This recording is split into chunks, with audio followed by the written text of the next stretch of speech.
Cass Elliot carried one of her greatest secrets. To her grave, nobody knew who her child's real father was. It was only years later that Elliot's bandmate Michelle Phillips discovered his identity, and it was the biggest bombshell of all. She was the breakout star of the folk rock band The Mamas and the Papas, but her on-stage talent masked her tragic true story full of unrequited love, embarrassing career blunders, secret tours, and dangerous diets. Her struggle with her self-image haunted her right until she sang her last note with one mean meth that persists to this day. Ellen Naomi Cohen was born in Baltimore, Maryland in September 1941. Her family, who were Russian Jewish immigrants, struggled financially throughout her childhood, but despite those hardships, she always seemed destined for greatness. She had nothing if not a radiant personality and oodles of talent, but she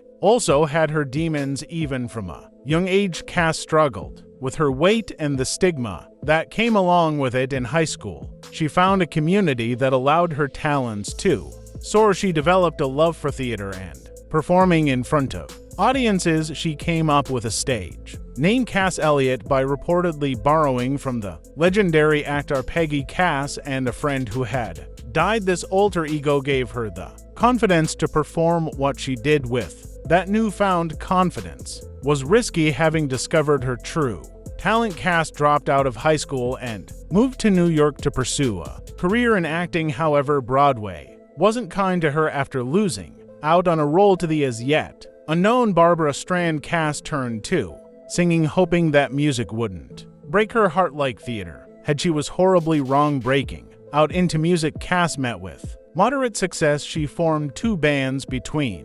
1962 and 64, the Big Three, and later the Mugwumps. In fact, it was while singing with the Mugwumps that she met Denny Doherty, the man that she would follow to the ends of the earth, and the first cruel twist to her romantic life. However, she became unexpectedly unavailable. Even though Cass was in love with Doherty, she ended up getting hitched to another one of her bandmates in 1963. Cass married her Mugwumps guitarist James Riss. There wasn't any love between the two. The marriage was a simple arrangement to help Hendrick dodge the draft. Because her marriage was a sham, Cass knew that her only real tie to Hendrick was their band. So after 8 months, the Mugwumps split up and Cass struck out on her own, hoping that Doherty would follow her. Instead, however, he joined the New Journeymen, a band that consisted of the husband and wife duo John and Michelle Phillips. Cass was willing to do anything to get into the new band. Doherty had so far rebuffed Cass as a lover because of her weight, but he couldn't deny her talent, and he knew that she was the missing ingredient in the New Journeymen. But John Phillips didn't want to let Cass in the band. Apparently, he thought that her voice was too deep for his arrangements in private. However, he was singing a different music tune publicly. Philly stated that Cass's voice wasn't right for the New Journeymen. Behind closed doors, he was extremely critical of her appearance. Phillips believed that Cass was simply too heavy to join the group. Her already shaky confidence could barely handle the truth. Throughout her life and career, Cass faced society's unfair beauty standards in a time that celebrated wafer-thin women like Audrey Hepburn. Cass felt that she didn't stand a chance. Despite John Phillips' repeated refusals, Cass was desperate to join the New Journeymen to get closer to Doherty. According to Michelle Phillips, Cass even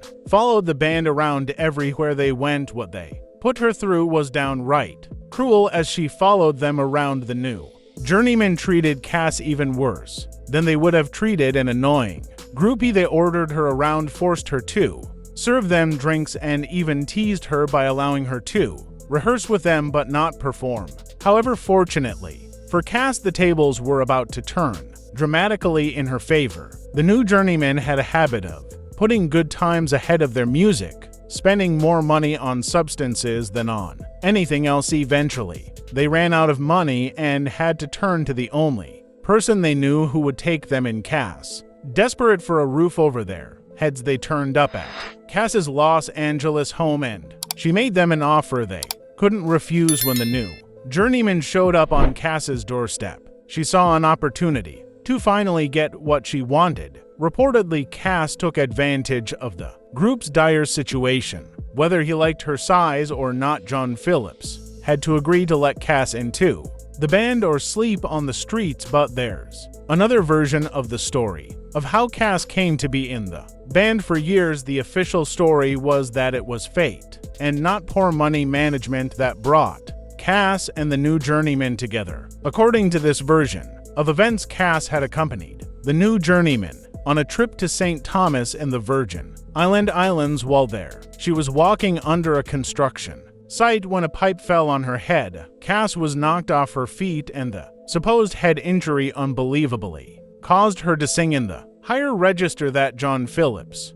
had been looking for the crazy pipe too. The head story was likely just Cass's way of covering up the embarrassing truth. Decades later, sources close to the band revealed that Phillips didn't want it leaking out to their fans that he had essentially fat-shamed Cass out of joining. Whatever the truth, Cass was finally in the band after some late night inspiration. They named themselves the Mamas and the Papas. Then the good times started to roll with Cass's vocals. The band recorded huge hits like California Dreamin' and Monday, but even though she was in the band, the teasing about her weight didn't stop. In fact, it got worse. John and Michelle Phillips, along with Doherty Oakley, mocked Cass's weight in the lyrics of their songs. For example, in the band's hit song Creek Alley, they wrote the lyrics, "No one's getting fat except Mama Cass." The insulting lyrics struck a chord with their fans, and much to Cass's dismay, the nickname Mama Cass stuck. Then one of her bandmates crossed a line. Cass had really only joined the Mamas and the Papas because of her unrequited love for Doherty. Sadly, while Cass had been painting over him,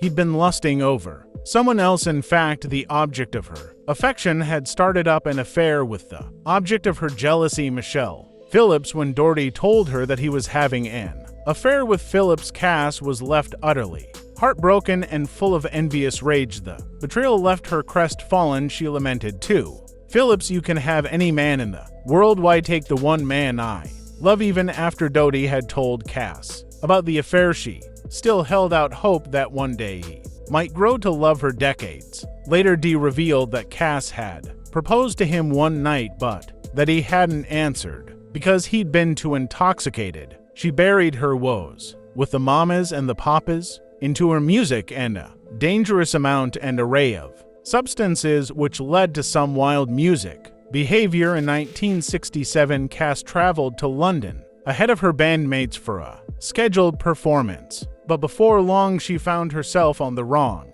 side of the music law. The local London authorities detained Cass for having pilfered bed linens from the apartment she was staying in. There were rumors, however, that they really wanted her for something far more music serious. One of Cass's many alleged lovers was a man named P.C.K.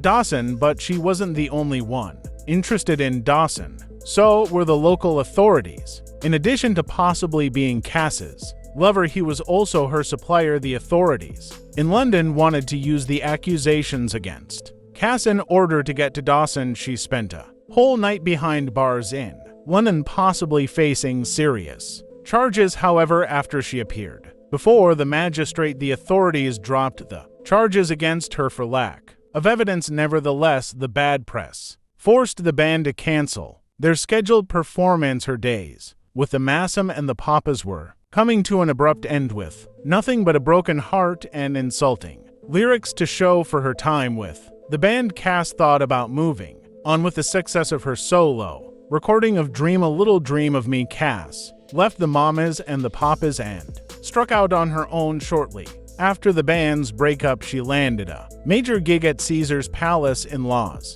Vegas. It was a 6-figure deal that would have made Cass the breakout star from the broken-up band. Now a solo act, Cass felt the pressure to slim down more intensely than ever music before. To prepare for her big Las Vegas debut, she adopted a crazy crash diet. She fasted for 4 days a week for 7 months and lost 1/3 of her pound 300. Unfortunately, for her the consequences were painful. The diet slimmed her down significantly, but in a cruel twist it came at a terrible price. Her health in the weeks leading up to her first Las Vegas show, Cass developed acute tonsillitis, hemorrhaging vocal cords, mononucleosis, and a dangerous case of hepatitis. All thanks to her dangerous new eating habits. She was ill prepared for what came. Music next, massive stars like Sammy Davis Jr., Jimi Hendrix, and Mia Farrow turned up in Las Vegas to watch Cass's big debut, but thanks to her health conditions prior to the show, she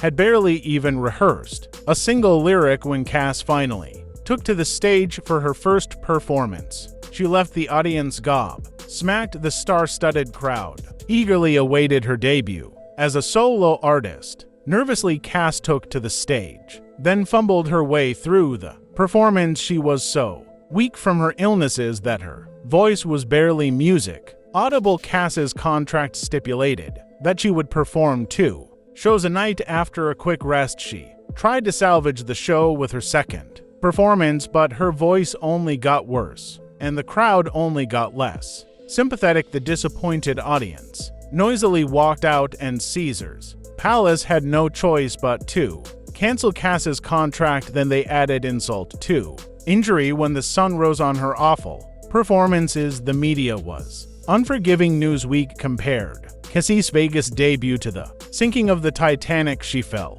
into a deep depression, but thankfully she had one bright spot in her music life. Just before she signed her Las Vegas contract, Cass had given birth to a healthy baby girl, Owen. Despite troubles in her love life and career, Cass was obsessed with being a good mother. She guarded her daughter fiercely, even firing nannies who grew too close to protect her reputation and her child's privacy. She kept the news out of the headlines. More importantly, when the media found out about her child, Cass staunchly refused to identify the father. That didn't stop the media from speculating wildly. However, there were even darker rumors that followed Cass throughout her career. Cass hosted legendary Hollywood parties with all of the biggest stars, not to mention some terrible ones as well. Legend has it that Cass had hosted on at least one occasion the notorious and noxious cult leader Charles Manson and his associates at her house. It's not clear how close she was to Manson, but she was close enough to make some people look at her differently. After Manson's horrific and brutal massacre, John Phillips pointed the finger at Cass. He blamed her for having invited Manson and his followers into their group. He even blamed Cass for the grisly slaughter that ended Sharon Tate's life. Thankfully, the authorities didn't agree with Phillips' music assessment. With her Las Vegas flop, Cass's solo career stalled, but she spent the next few years making regular television appearances. She even had her own television variety specials, the Mama Cass television program and Don't Call Me Mama Anymore. In her heart, however, Cass longed for more than just a middling career. She wanted the one thing that had always eluded her: love. When she least expected it, she found it in 1971. Cass finally found someone to call her own. It's not clear how she met Donald von Venman, a journalist and heir to a Bavarian barony, but it must have been love at first sight and divorce at second sight. After just 2 months, the marriage was over as quickly as it had music begun. Cass Elliot continued her dangerous dieting habits, but by 1974, it caught up with her while waiting backstage at the Johnny Carson show. She unexpectedly collapsed. Medical staff rushed her to the hospital, but she waved the incident away as mere exhaustion. My blood sugar level dropped or something, and I just sort of tipped over, but everything was okay. Yeah, everything was fine. She ignored the warning signs of her waning health. After her collapse at the Johnny Carson show, she wrapped up 2 weeks of concert at the London Palladium. Then, without taking so much as a catnap, she kicked off her post-show celebrations with Mick Jagger's 31st birthday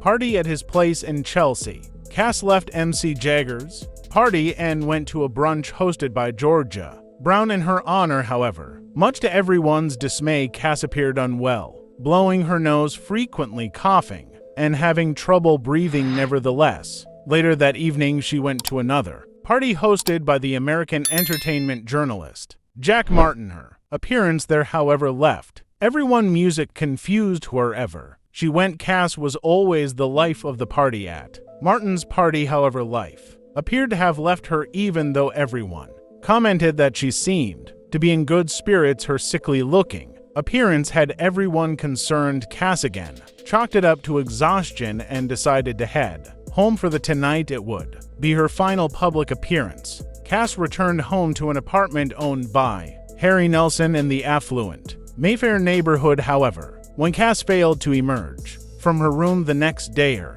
secretary became suspicious. When he finally opened her bedroom door, he was left devastated. He found her lifeless in her bed. She died of an apparent heart attack, but predictably, the rumor mill concocted its own version of events before long. Everyone was viciously reporting that Cass had choked while eating a ham sandwich, an obvious smear against her long-standing struggle with obesity. For years later, The Who drummer Keith Moon also died in the same bedroom, also at the age of 32. After her passing, Cass's daughter went to live with the singer's younger sister, Leah. It wasn't until years later, however, that Michelle Phillips, of all people, finally solved the mystery of Cass's unknown lover and Owen's music father. The father was Chuck Day, the second guitarist on hit songs Monday Monday in California, Dreaming in October 20th. 20 Cass was given a posthumous and long overdue star on the Hollywood